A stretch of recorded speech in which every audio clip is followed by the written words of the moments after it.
There's two worlds that are coming fit, fast, and furious for us. One thing I do not know is, will the AI future be dystopian or utopia?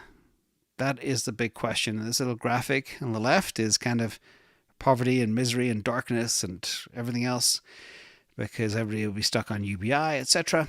Or will there be so much abundance, it'll be unicorns and rainbows and picnics and lots of delicious fruit in the park and great weather and everything else? I don't know what it's going to be. I think initially there'll be a lot of disruption, so it'll be a little bit to the left.